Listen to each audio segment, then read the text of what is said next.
Bom, boa noite a todos e a todas. Sejam muito bem-vindos a esta noite tão especial para a SBTS. É uma alegria tê-los conosco.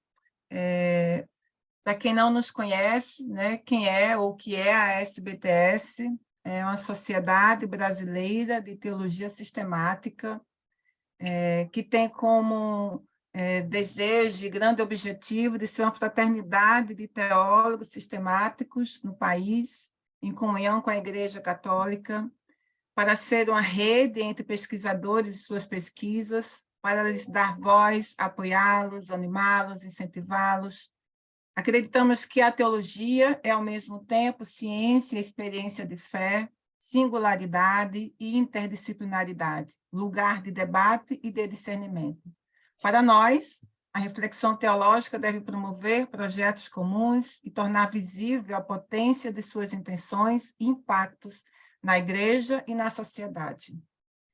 A Sociedade Brasileira de Teologia Sistemática retorna às suas atividades em 2023, realizando 2 lives sobre o tema sinodalidade.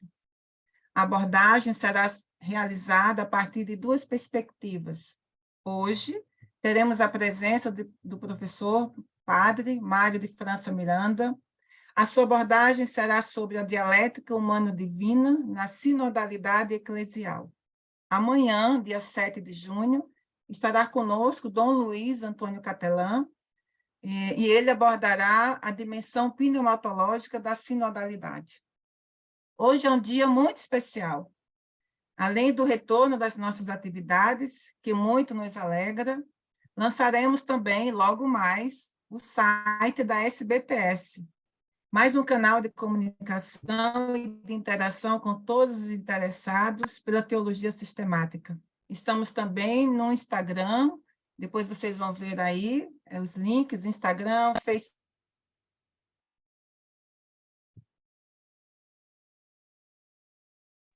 Seu Ficou som mudo. cortou. Ficou mudo. Seu som cortou, Francilite.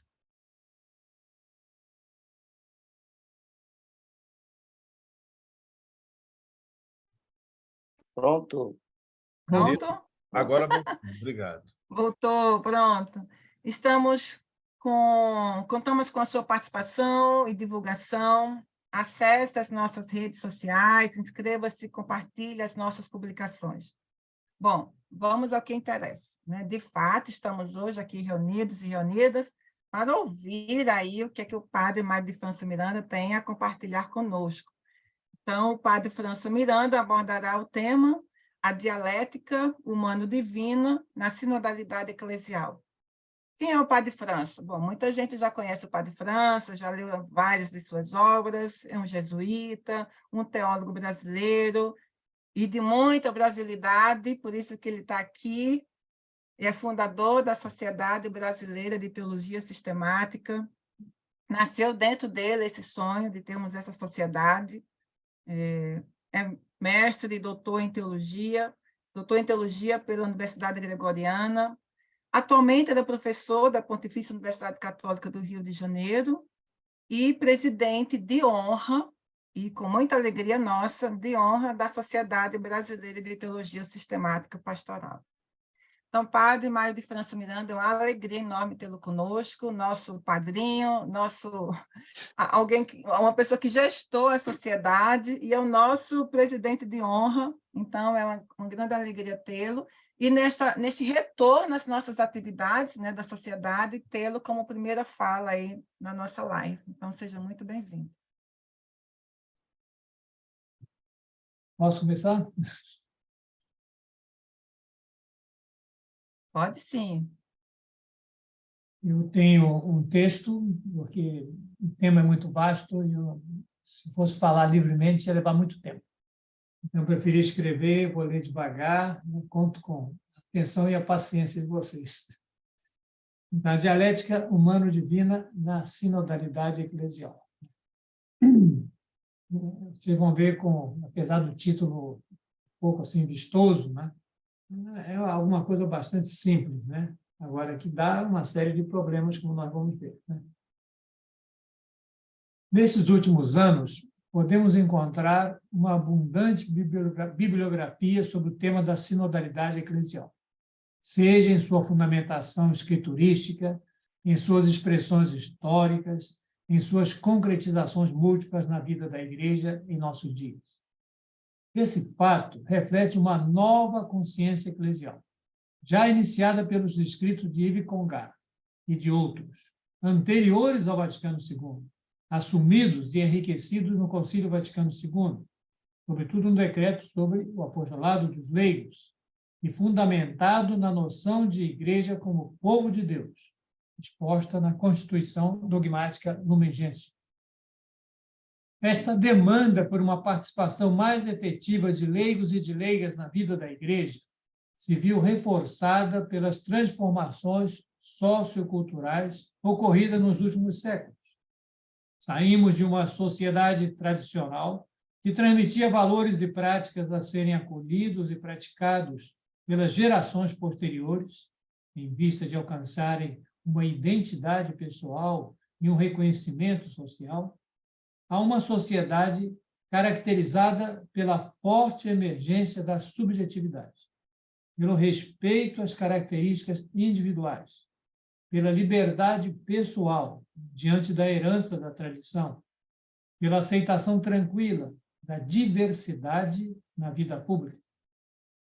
Versão política desta nova mentalidade representa o sistema democrático, visando a possibilitar a participação de todos no governo da sociedade. Entretanto, igualmente convivemos hoje com uma crise da democracia representativa, em grande parte devido à hegemonia esmagadora do fator econômico. Porém, por outro lado, também com a constante e corajosa reivindicação de grupos minoritários na atual sociedade ao reafirmar o valor único do indivíduo, independente de características de raça, de religião, de classe social, de ideologia ou de índole afetiva ou sexual. Naturalmente, esse fato não poderia deixar de repercutir na própria Igreja, realidade que faz parte dessa mesma sociedade.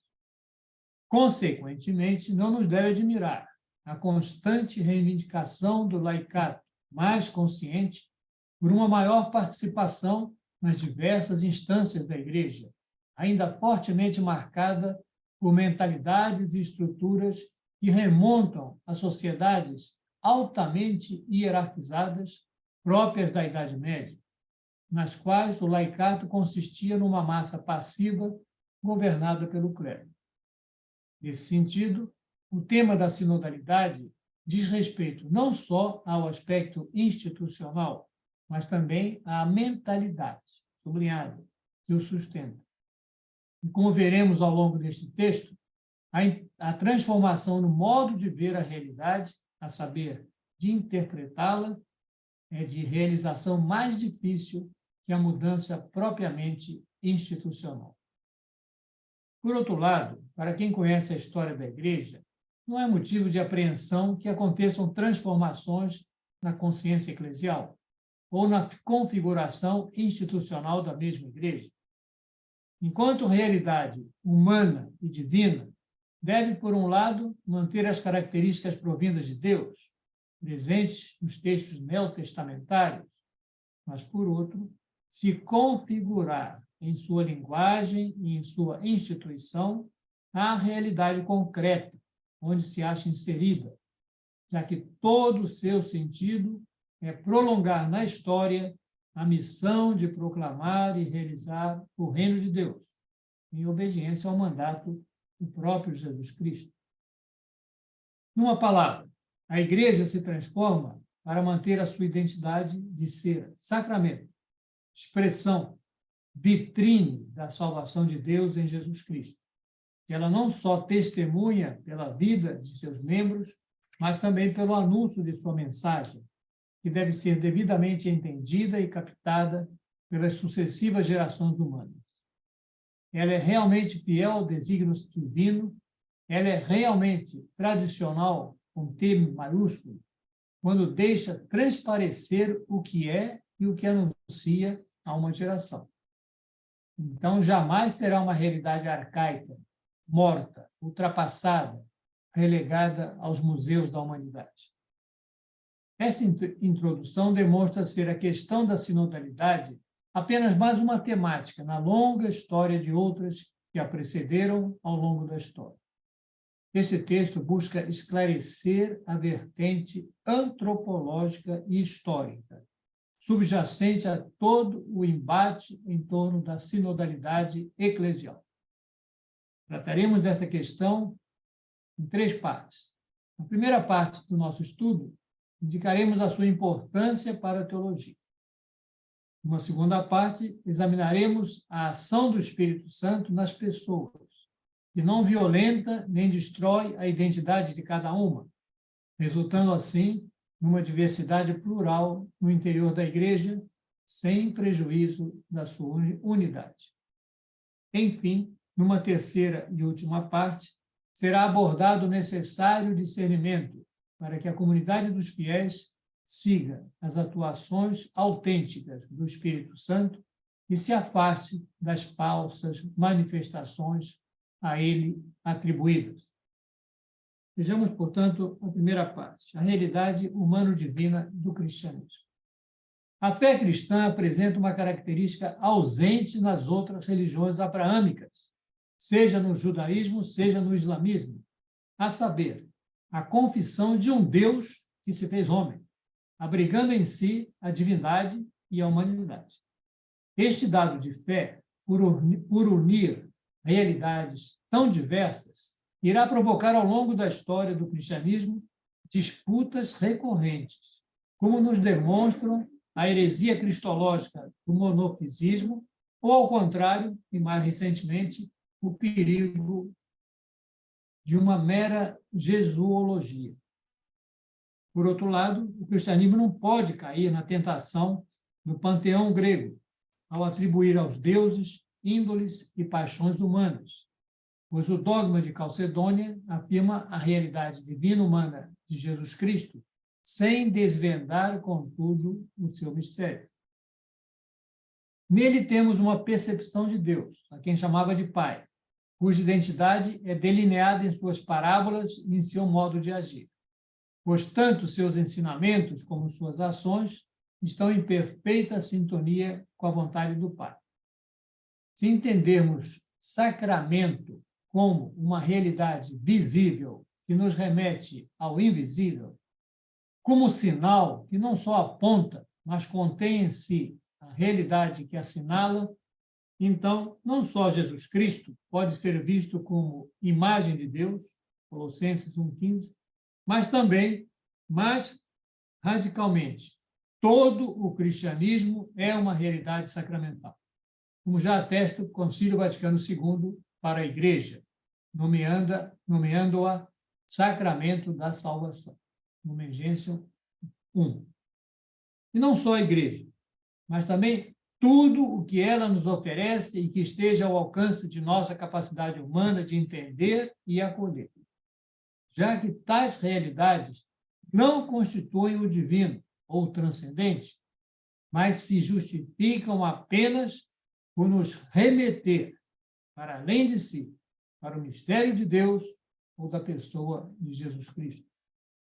Já Santo Tomás de Aquino percebeu que o ato de fé não se detém no enunciado, sacramento, mas se dirige, tende, para a realidade nele enunciada. Como dizia ele, in rem. Sacramentais são também os textos bíblicos, que, enquanto remetem à autoria de Deus, podem ser caracterizados como palavra de Deus. Para quem não crê, constituem apenas textos históricos, sem mais. Igualmente, todos os tradicionais sacramentos, enquanto sinais visíveis da ação divina e invisível. Podemos ir mais longe, com Santo Agostinho, que considerava as ações caritativas dos cristãos sacramentos visíveis da ação vitoriosa de Deus nas pessoas invisíveis. Assim, a sacramentalidade é característica própria do cristianismo. Como aconteceu na história da cristologia, com acentuações inadequadas do divino e do humano em Jesus, também a eclesiologia apresentou no passado ênfases unilaterais nesta dialética do humano e do divino na comunidade. Pois desde o início do cristianismo, a presença atuante do Espírito Santo é mencionada, tal como comprovam as cartas de Paulo, os textos de Lucas e de João. A ação do Espírito se manifesta não só no evento de Pentecostes e na atividade missionária da igreja primitiva, Lucas, ou na promessa e no envio do Paráclito, João, mas, sobretudo, na ênfase de Paulo em apontar a ação do Espírito como núcleo da vida cristã, tal como aparece nas cartas aos Romanos e aos Gálatas. O mesmo Espírito que atuou na vida de Jesus, como observam os evangelistas sinóticos, é enviado à comunidade dos fiéis, como nota o evangelista João. Entretanto, a ação do Espírito na igreja não se limita apenas aos indivíduos, pois ao distribuir seus dons, seus carismas, seus encargos na comunidade, ele atinge também a característica institucional da mesma comunidade, ao inspirar responsabilidades e encargos, funções e ministérios, em vista de uma participação ativa de todos os seus membros.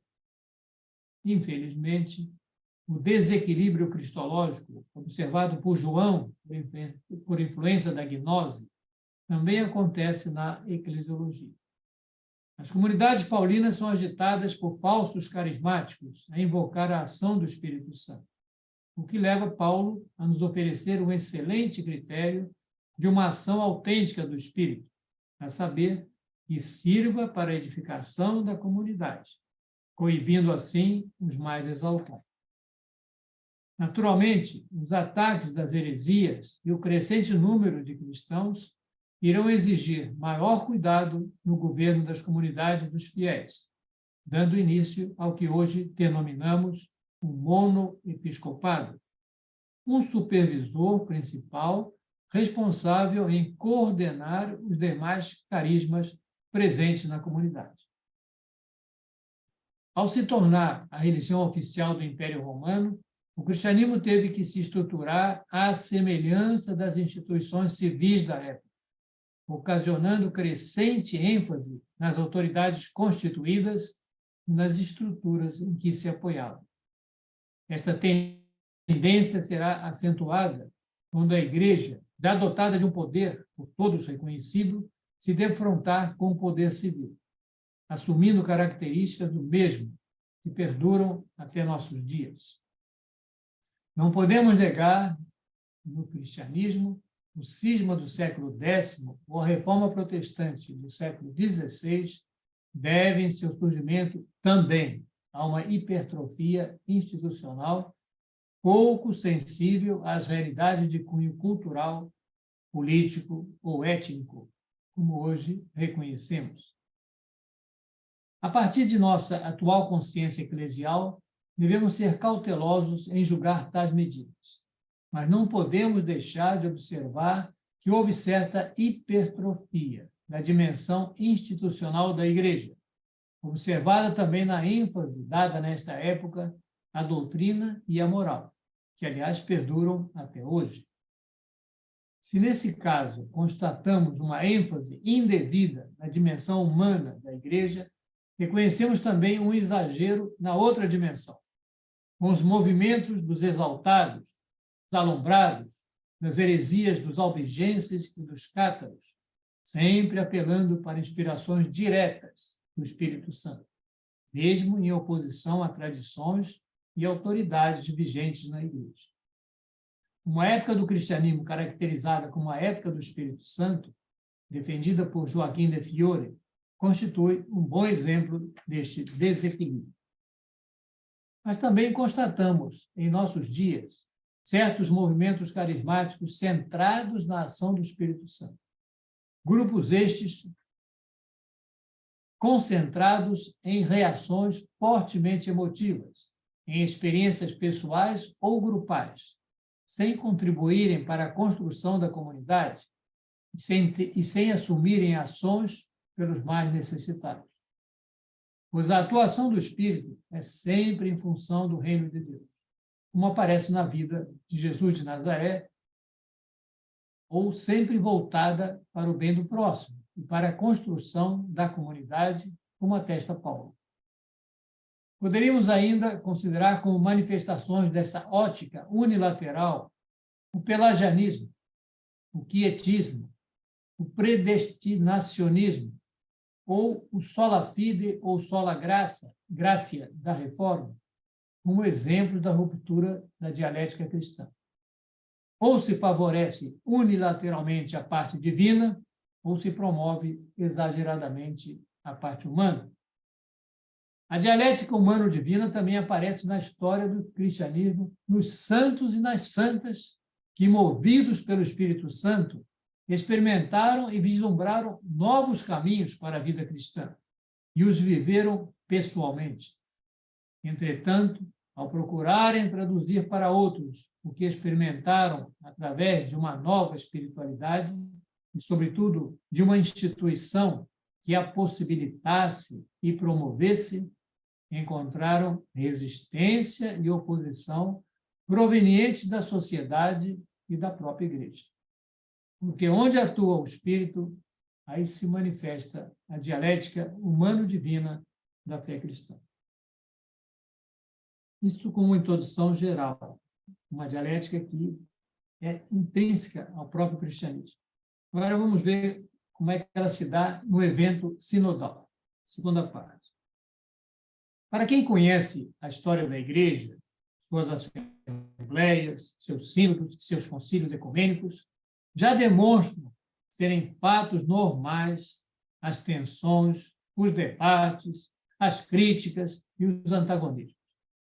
Naturalmente, todas as diversas posições apelam para o mesmo espírito. Todas almejam o bem da Igreja. Todas têm em vista sua missão no mundo.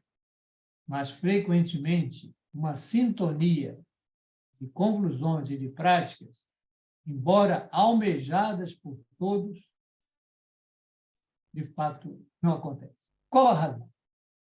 Não podemos culpar o Espírito Santo por essa diversidade de opiniões. Ele é o Espírito do Filho, como bem observa Paulo.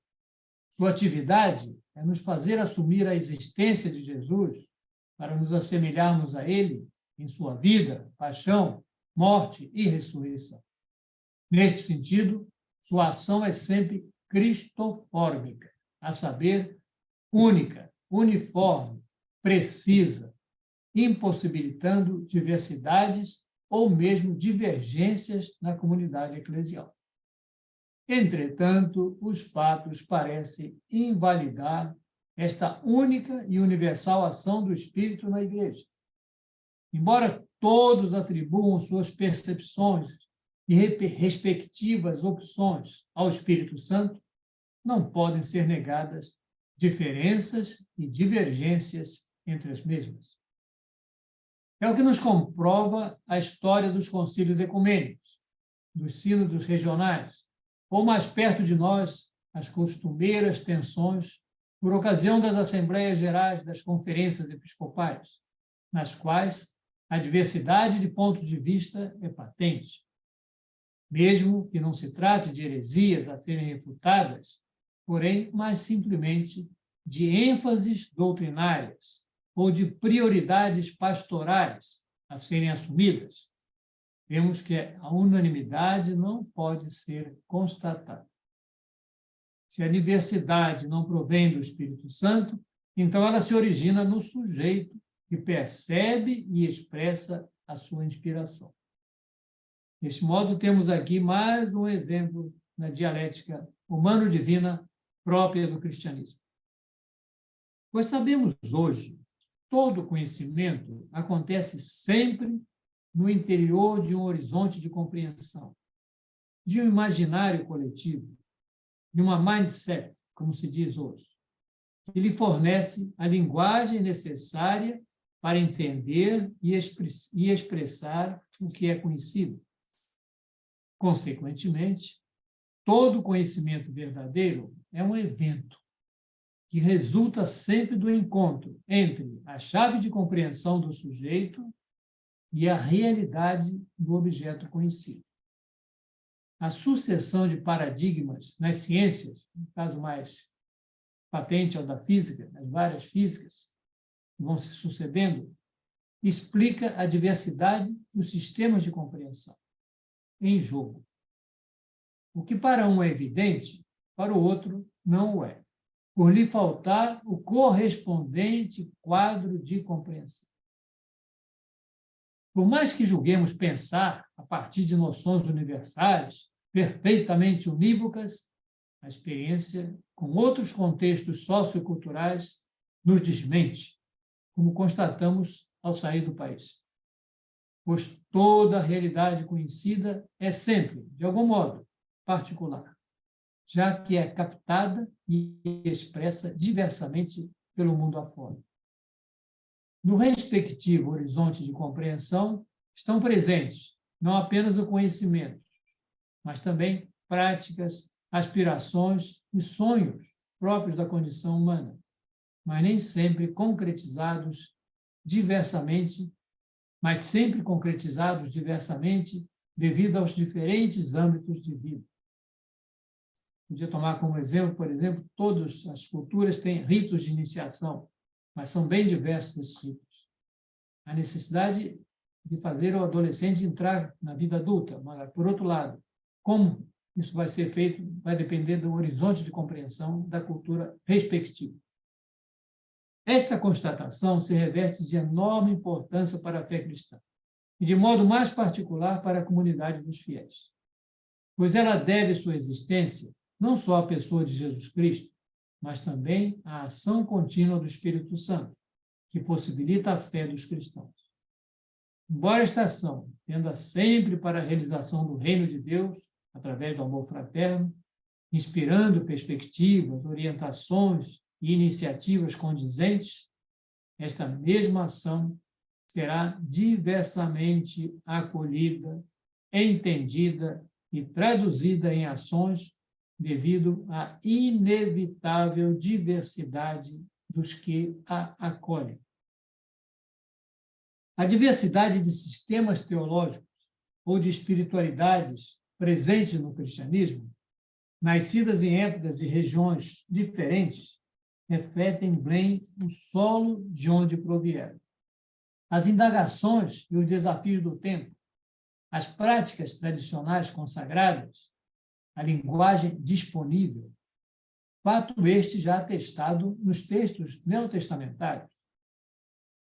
A evangelização levada a cabo no passado, por ignorar o imperativo da enculturação da fé e transmiti-la já em moldes ocidentais, resultou na destruição das culturas nativas, como no continente americano, ou no fracasso do enorme investimento de recursos materiais e humanos, como no continente asiático, em face das culturas e religiões milenares. Numa palavra, a preocupação em transmitir a mensagem cristã não considerou devidamente o receptor da mesma em sua diversidade. Hoje estamos muito recomendação, como nos demonstram fatos recentes, como o Sínodo da Amazônia, ou a luta dos povos africanos para viver como tais a sua fé cristã. Pois toda enculturação da fé significa um risco. Se de um lado consegue expressões e práticas correspondentes, de outro não consegue expressar toda a riqueza do mistério cristão nesta cultura determinada. Esta afirmação vale até para a expressão cristológica do Concílio de Calcedônia, quando comparada com a riqueza das cristologias neotestamentárias.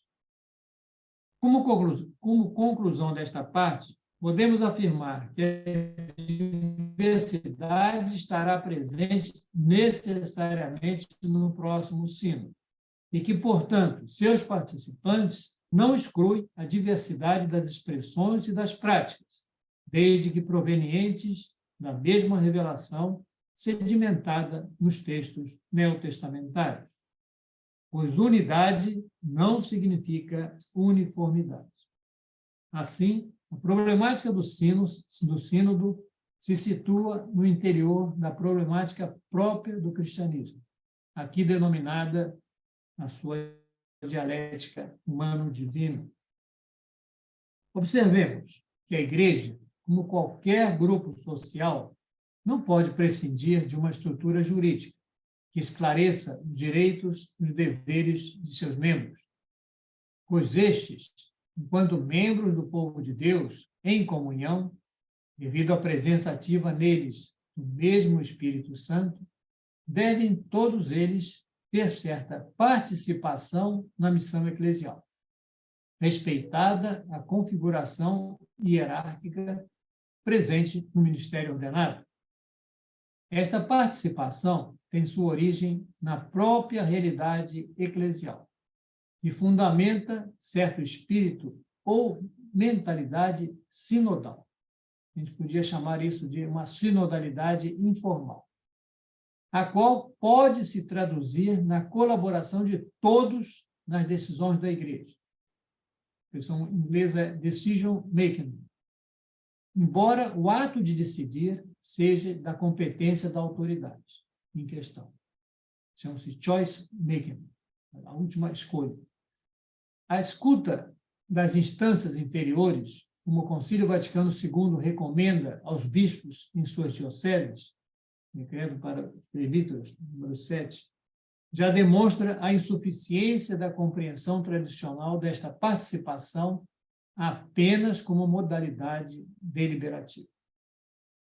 Entretanto, sem negar a necessidade da regulação canônica, devemos reconhecer igualmente a sua insuficiência diante da realidade sinodal da Igreja em todos os seus níveis.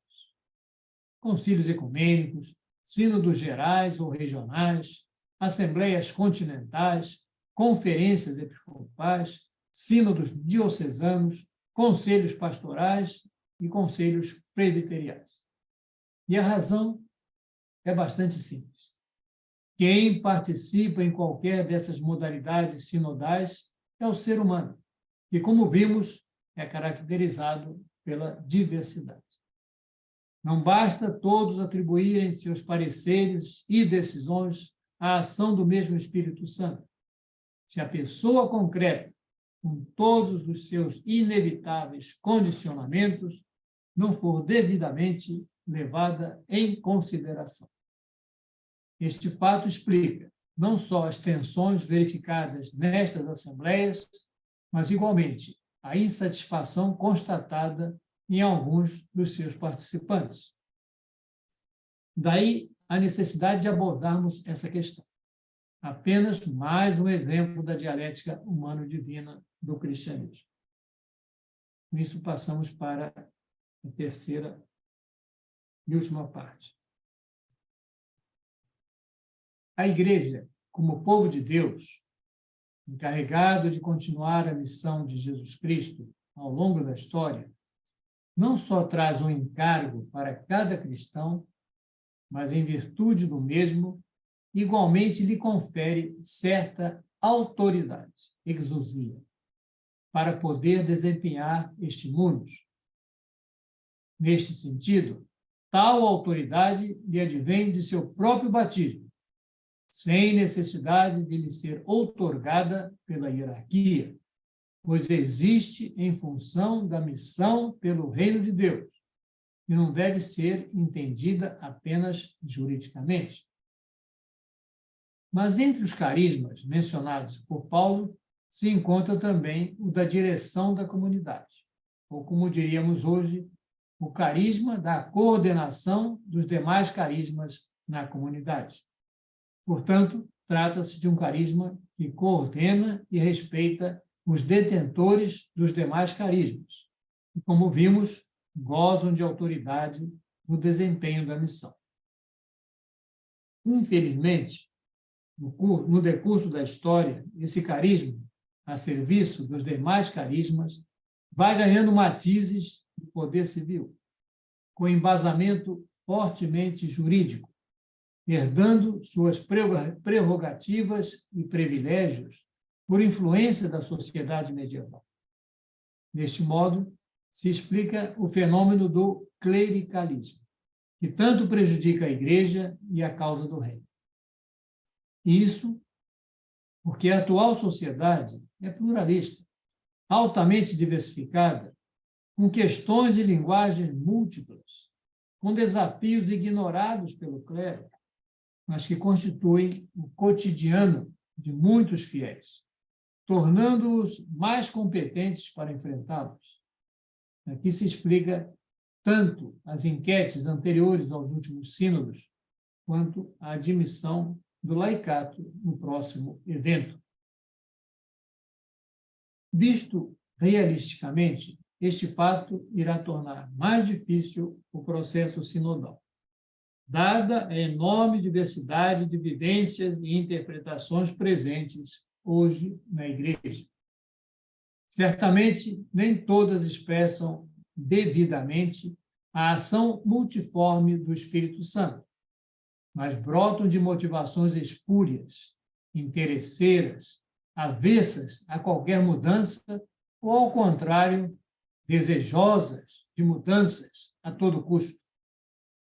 Mas todas reivindicam a sua proveniência do Espírito Santo, sem que tenhamos um princípio teórico suficientemente universal e claro para julgar. Entretanto, a dificuldade permanece, mesmo que os participantes expressem corretamente as inspirações do Espírito Santo. Pois tais inspirações se realizam sempre através de seres humanos que são diversos e que, consequentemente, as percebem e tematizam a partir da sua realidade pessoal, social e cultural. A diversidade plural provém não do espírito, mas dos que são atingidos por sua ação. Qual deles nos compete seguir? Aqui temos mais um caso dessa dialética humano-divina do cristianismo. Desde que sejam realmente ações do Espírito Santo, portanto, autênticas, sublinhado, mas diversamente captadas e expressas, devido à diversidade de seus receptores, em princípio, devem tais expressões ser respeitadas e acolhidas pela Igreja. Sua justificação é a mesma da enculturação da fé, como condição necessária para a difusão universal da fé cristã. A dialética humano-divina do cristianismo ocasiona e urge uma pluralidade de configurações do próprio cristianismo, no respeito aos contextos socioculturais diversos existentes no planeta. Neste sentido, além dos patriarcados ocidental e oriental já reconhecidos, deveríamos ter outros, como o africano, o asiático e mesmo um latino-americano, a autonomia própria de um patriarcado. No fundo, afirmamos apenas que o Espírito Santo não atua num vazio antropológico. Nem podemos já imaginar o enorme desafio posto à realização efetiva de uma igreja sinodal.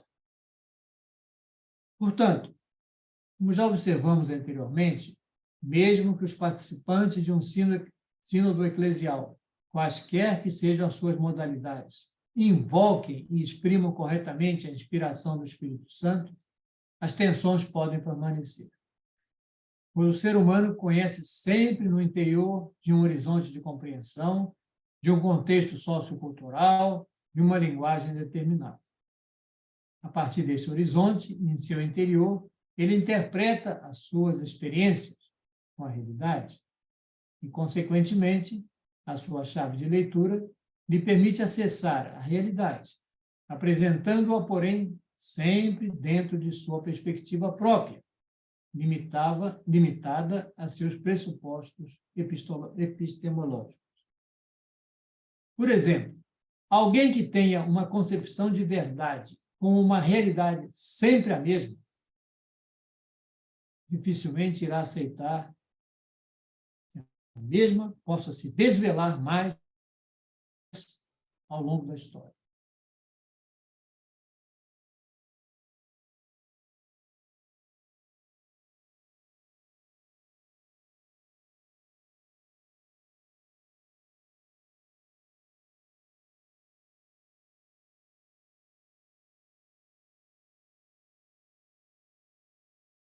Interpretamos no interior de nosso horizonte de compreensão. Só reconhecendo este fato, podemos nos abrir para outros horizontes hermenêuticos, diferentes do nosso, aceitando ou não as suas respectivas leituras e expressões, as quais podem ampliar ou completar ou mesmo corrigir as nossas próprias. Portanto, se impõe um diálogo entre os diversos participantes que exige saber escutar o outro, procurar compreendê-lo e assim poder tomar consciência dos limites do próprio horizonte. Não podemos considerar o diferente já como errado ou como inimigo. Só assim seremos sujeitos aptos a acolher os impulsos do espírito sem aprisioná-los em nossa chave de leitura. Trata-se de uma autêntica conversão, de cunho teórico, mas indispensável na diversidade presente na comunidade.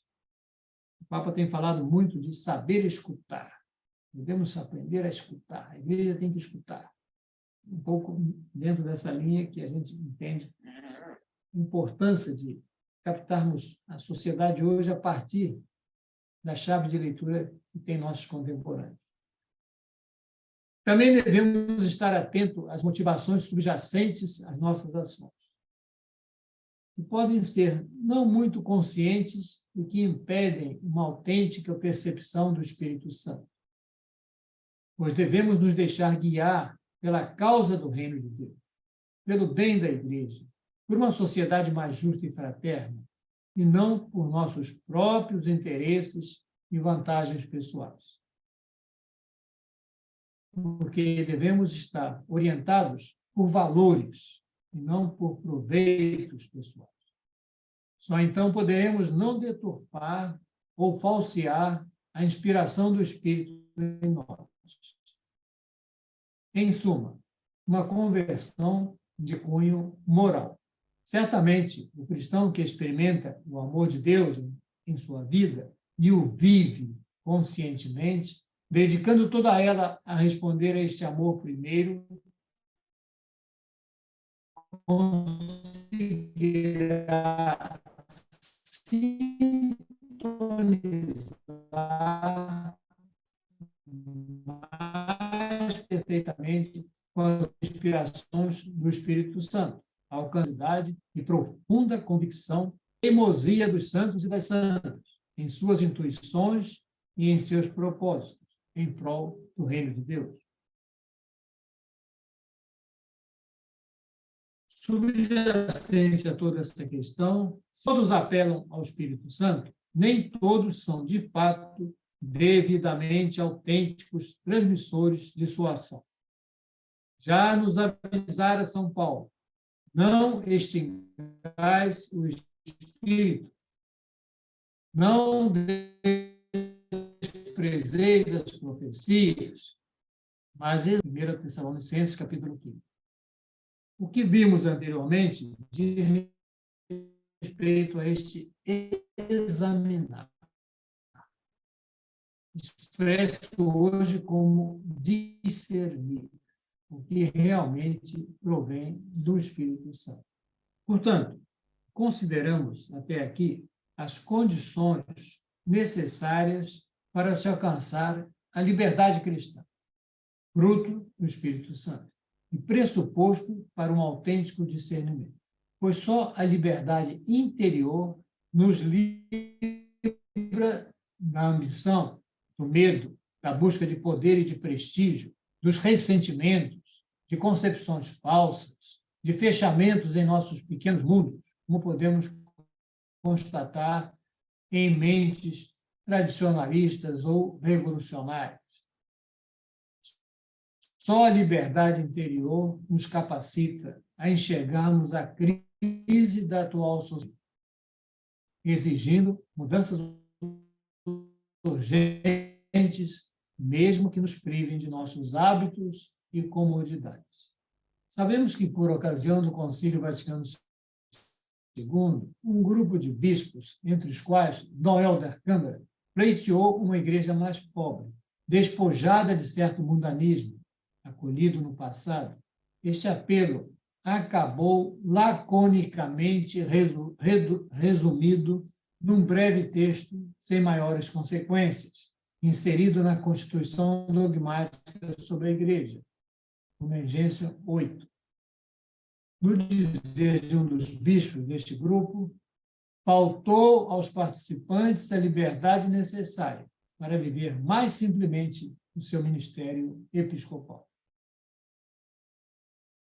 Em sua programática encíclica A Alegria do Evangelho, o Papa Francisco já desmascara certo mundanismo espiritual, voltado para seu bem-estar pessoal, ávido de poder, autorreferencial e em busca de prestígio. 93 a 97 do Evangelho Gaudium, que torna a pessoa prisioneira de si própria e incapaz de captar e seguir as moções do espírito.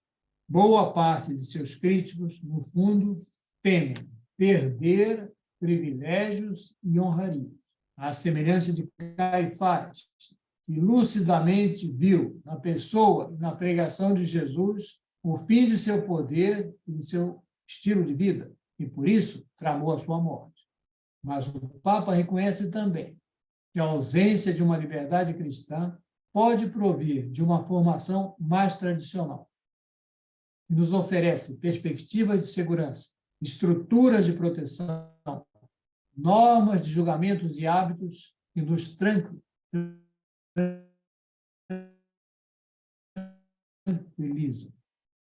Evangelho Gaudium 49. Daí a importância do diálogo verdadeiro, da escuta atenta do que pensa diferente de nós, para podermos captar o seu horizonte de compreensão, a sua consciência possível, o seu imaginário implícito. O que, humanamente falando, parece uma tarefa impossível, se transforma numa possibilidade real, porque este difícil diálogo acontece sob a luz, a inspiração, a orientação e a força do Espírito Santo, que bem sabe o que convém em cada época. A fidelidade ao Espírito Santo se revela, assim, como fator decisivo nas diversas configurações sinodais da Igreja. Grupos informais, paróquias, dioceses, assembleias episcopais, nacionais ou continentais. No futuro sínodo, é normal que as grandes questões a serem debatidas monopolizem nossa atenção, pois serão examinadas em suas respectivas dimensões culturais, históricas, teológicas, morais e jurídicas, em vista de uma maior participação de todos na Igreja. Mas pressuposto básico do processo sinodal está na ação do Espírito Santo, na capacidade dos participantes de captar as suas inspirações.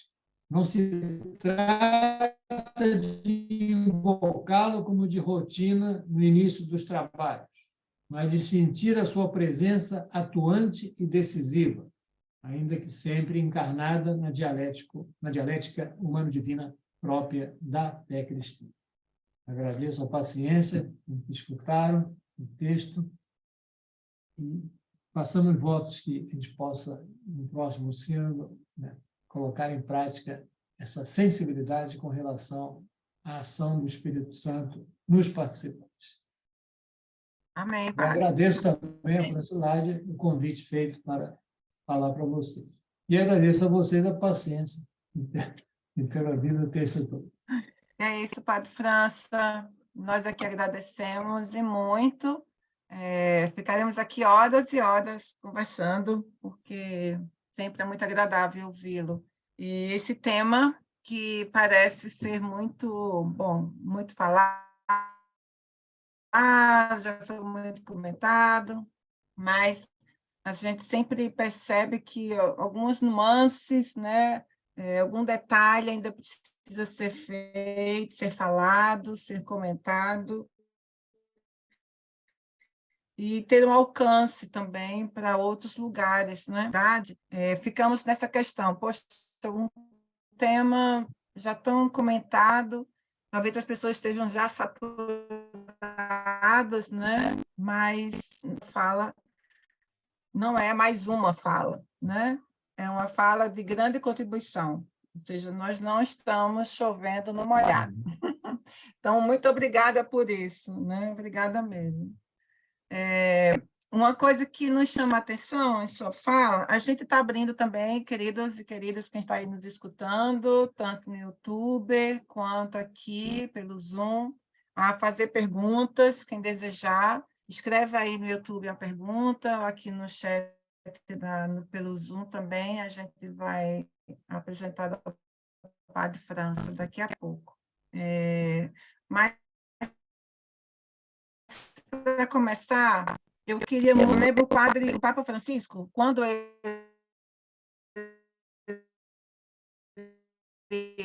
2021, quando estava começando a falar sobre a necessidade,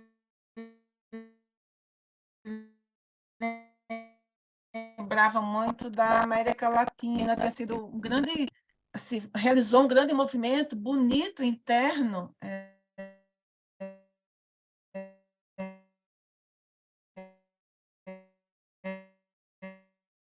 com o pós-Vaticano II, né, de traduzir o símbolo para a realidade da América Latina, um movimento bonito, né, aqui dentro da América Latina. E ele disse: eu quero que o pessoal da sinodalidade entenda isso, o que aconteceu na América Latina, para a gente conseguir pensar um pouco nesta forma, né, dessa escuta que ele tanto lembra. Então, ele lembrou da comunhão e participação, né, em Puebla, que foi muito forte, da conversão pastoral do Santo Domingo, e depois, mais ainda em Aparecida, né, essa questão da conversão pastoral. Aparecida fala em missionários, né? E aí eu queria, assim, que o senhor pudesse nos ajudar. Eu sei que é uma pergunta não fácil.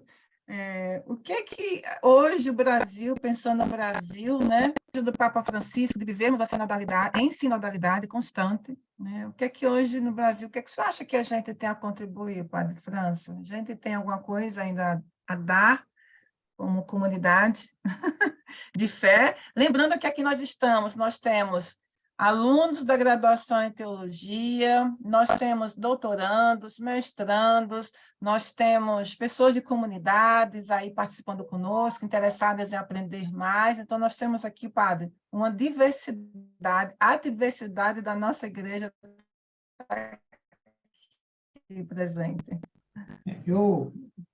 Esse problema da enculturação da fé é um problema velho, né? Já antigo, já saiu, começou a sair em Puebla, né? Santo Domingo, então foi mais ainda, né? Parecido, então já era um tema consagrado. Eu acho que o Brasil podia ser uma espécie de modelo, de exemplo, né? Porque nós temos no Brasil uma série de culturas bem diferentes. E eu sempre, quando falava na CNBB, eu dizia os regionais deviam ter uma certa autonomia com relação à pastoral, a catequese,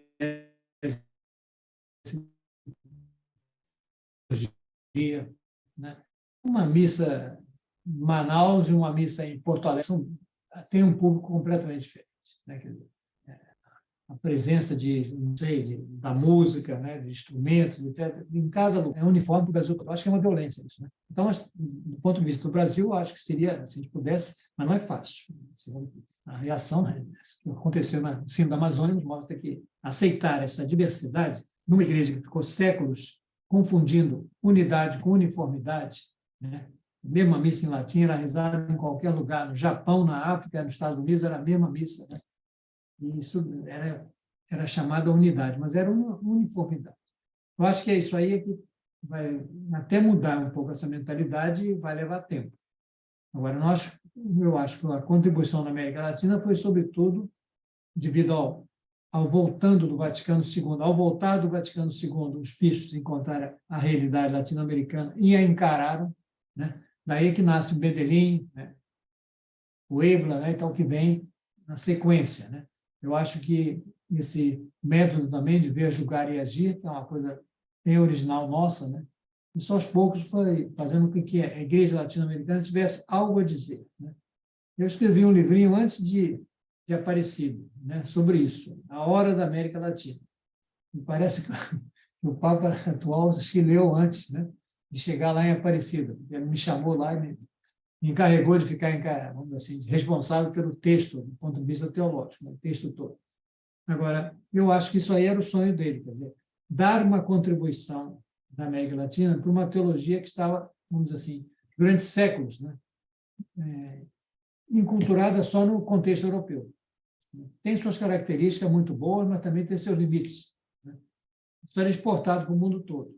Eu acho que ainda temos que revalorizar, né, toda a cultura africana, que vai certamente contribuir muito, né, para o cristianismo, e a cultura asiática também, né, com o que ela tem de próprio, né? Então, nunca teremos, vamos dizer assim, um cristianismo, né, uniforme, mas teremos versões, né, múltiplas da mesma fé cristã. Então, eu faço muita questão de fazer a diferença entre a fé cristã e o cristianismo, que já é um pouco a expressão, né, em conceitos e em práticas e estruturas da fé cristã, né? Agora, é difícil, que eu acho, é que estamos habituados a confundir unidade com uniformidade, e qualquer diferença, qualquer divergência já é mal vista. Por exemplo, por que numa região não se poderia conceder certas coisas que não seriam concedidas a outras regiões? Por que, como durante o primeiro milênio, o bispo era o responsável pela liturgia na sua diocese e tinha muita liberdade para configurar, né, a celebração eucarística, e todo mundo achava normal. Então, em outro país é diferente a maneira deles, né, rezarem, a maneira deles, né, adorarem, a maneira deles celebrarem. Aqui, mudar essa mentalidade é difícil.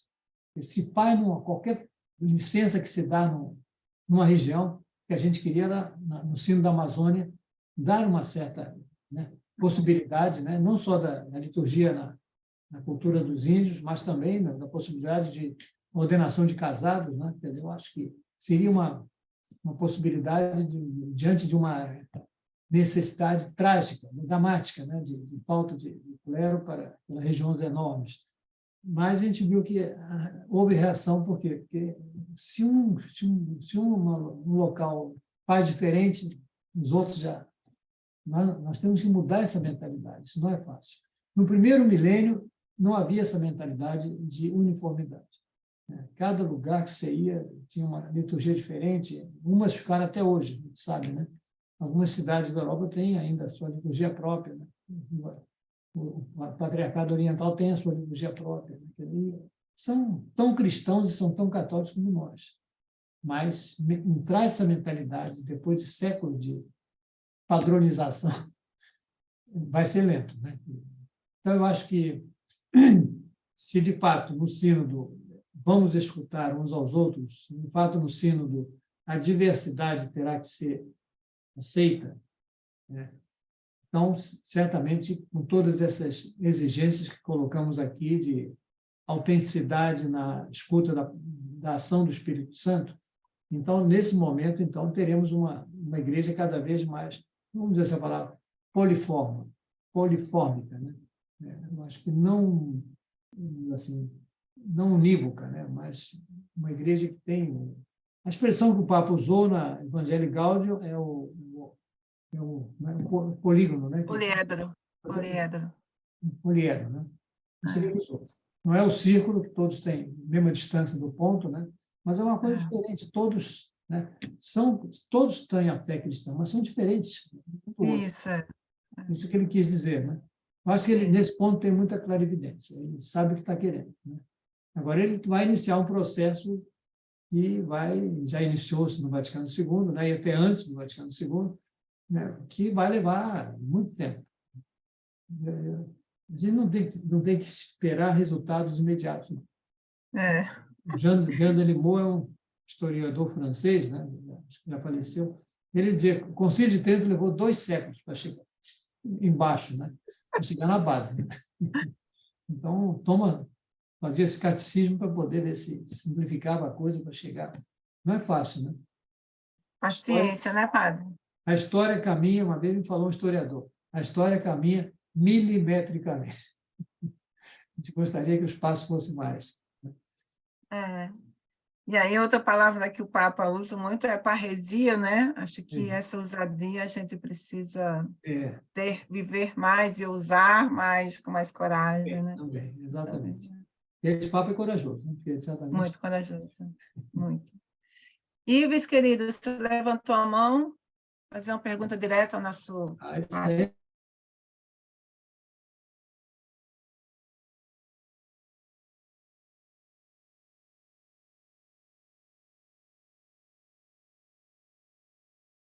Só passar essa.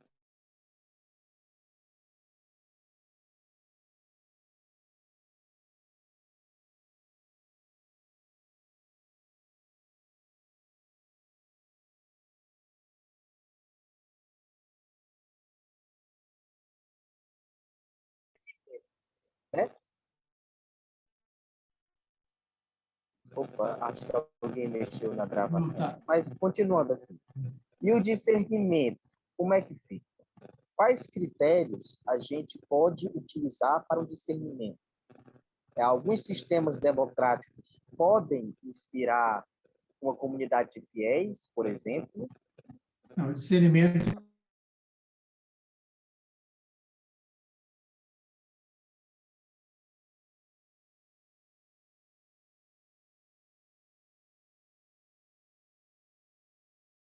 do setor do espírito, exercício espiritual de Santo Inácio de Loyola, você pode dizer que desde a meditação do reino até a eleição, ele está preparando apenas a pessoa para se libertar, que está agarrado, para poder ter liberdade, para poder captar a ação do espírito. Se a gente não tem essa liberdade, a gente vai empurrar o espírito para aquilo que a gente quer. Vamos atribuir ao espírito que não é bem do espírito, mas é nosso. Então, toda a preocupação de Santo Inácio é de trazer uma pedagogia da liberdade. Você tem que, cada vez mais, perceber seus condicionamentos, né? Suas tensões, seus sonhos, né? Que é certo, o que não é. Né? Isso através da própria ação do Espírito.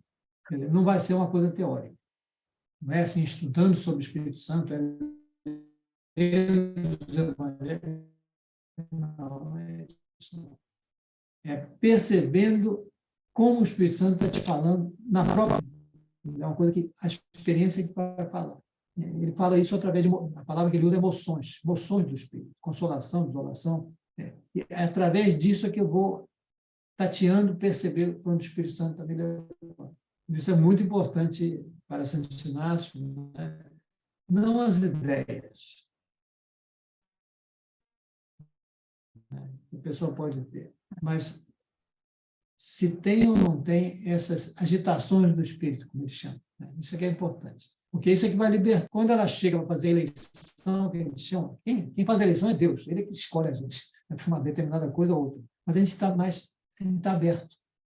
A gente não vai colocar dificuldades. Porque a pessoa que não está aberta, não adianta. O Espírito Santo pode soprar porque ela já está defendida. Daqui não sai, daqui ninguém me tira. Entende? É a minha maneira de ver. Por isso é que entre os pressupostos, não só de ordem espiritual, eu elenquei também os pressupostos de ordem teórica. Você tem uma mentalidade, por exemplo, você tem uma filosofia platônica. A verdade é essa, não se toca mais, aristotélico platônico. Acabou, a verdade é isso, não há progresso. Mas se você tem uma noção de verdade, o ser humano vai aos poucos, cada vez mais, entra o sujeito na noção de verdade, e ele vai cada vez mais captando, aí você tem outra coisa. E essa noção de verdade é que foi adotada no Vaticano II. Eles tomam a Dei Verbum, número 8, e tem a ousadia de dizer que o patrimônio da fé cresce com as experiências da comunidade. Cresce. Hoje, se eu dissesse isso 100 anos atrás, era Inquisição lá em cima. Né? Mas cresce. Quer dizer, temos que reconhecer isso. A história é que revela. Toda a Bíblia é isso. A Bíblia não é de uma vez só. A Bíblia é um processo que Deus vai se revelando na história. Isso é tipicamente cristão. Né? E a gente tem que aceitar que continua. Né? O que a gente está falando hoje vai ser suplantado daqui a pouco. Vão ter outras maneiras de olhar, né? A própria realidade, outras chaves de leitura. Isso que eu digo, a África tem chaves de leituras que nós não conhecemos. A Ásia tem chaves de leitura que nós não conhecemos. E que vão ver coisas que nós não vemos. Por quê? O nosso óculos não enxerga. O nosso horizonte de compreensão é ocidental. Não vemos certas coisas. Então, é toda uma evolução, né? E o Sínodo tem essa vantagem, você botar os diferentes para dialogar entre eles. Né?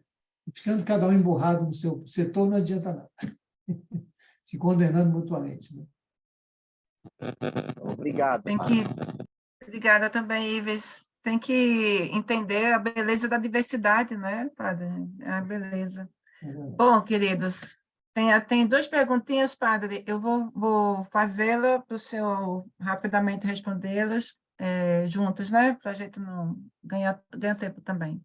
Então, está aqui o Aldo. O Aldo está aqui na sala, não sei por que ele não falou, mas ele escreveu aqui. O Aldo Fernandes. Obrigada, Padre Francis, pela douta exposição do Pará, Aldelá do Pará. Ele diz, o processo de escuta pré-sinodal por aqui encontrou dificuldade por não alcançar o laicato.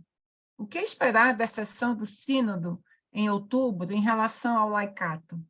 Como sabemos que após sabermos que o Papa quis que os leigos e leigas tivessem voz e voto? Então, o que esperar, né, em relação ao laicato? Outra questão aqui do Alexandre Bastos é sobre o clericalismo, né? Através da sua fonte, se eu quiser depois...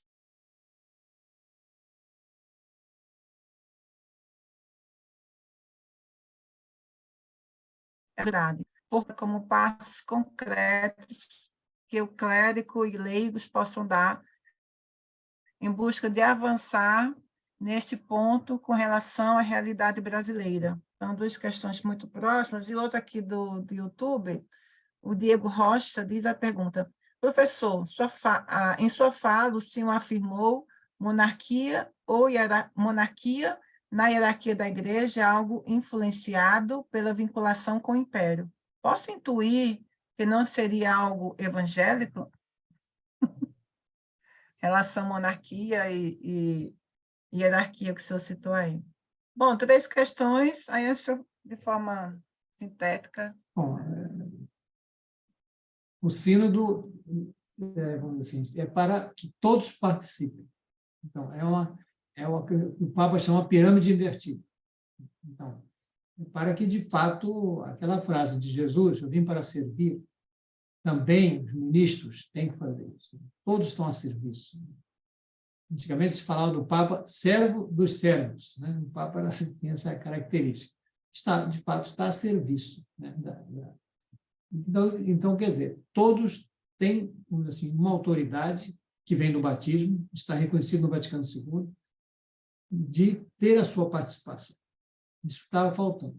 Agora, que é complexo, eu confesso que é muito complexo. Uma coisa são aquelas comunidades pequenas de São Paulo. Todo mundo podia dar palpite. Né? 60, no máximo 50, 60 pessoas. Agora você tem 1 bilhão e 100 milhões. Né? Claro, muita gente não participa. Tem gente que não católico de batismo, não interessa nada. Mas, mesmo assim, fica uma quantidade de gente enorme. E bem diferentes, né? Conforme os países. Né? Hoje, toda parte. Hoje tudo é simultâneo com a internet. Agora, então, é um problema sério. Né? Mas se mudasse um pouco a mentalidade, dizer assim, os patriarcados podiam ser mais autônomos. Isso que eu citei do patriarcado africano e asiático, sabe quem afirmou isso? Foi Joseph Ratzinger, quando era teólogo. Isso é necessário. Né? Eu acrescentei o latino-americano, né? Mas ele já tinha percebido isso. Né? Então, Então, vai ser uma coisa assim, que vai ser para uma presença maior do laicado. Agora, temos que inventar isso, né? Temos que inventar estruturas que preservem, não sei se, a função do supervisor, né? A gente chamava de episcopo, porque é o que supervisiona o bispo, né? Ou do padre, né? Mas sem que isso aí assim, faça desaparecer os demais carismas, né? Então, o que coordena os carismas não é fácil, porque a gente vai ter que aprender isso lentamente, né? Sobretudo numa sociedade hoje de muita informação imediata, né? Uma série de problemas novos, né? Então, por aí, eu acho que a pergunta, realmente, estamos começando, né? Esse sínodo deve ser, uma coisa dessa vai levar uns 100 anos, eu acredito. Vai haver a mudança total, né? Agora, outra pergunta era, não me lembro, a segunda pergunta era... Sobre o voto, a questão do laicato, a participação do você tem laicato. a questão da monarquia, né, que tu falou? E depois a monarquia, a hierarquia e a questão do laicato, a participação do laicato, por essas duas. Monarquia, pois é, a igreja não nasce pronta do céu.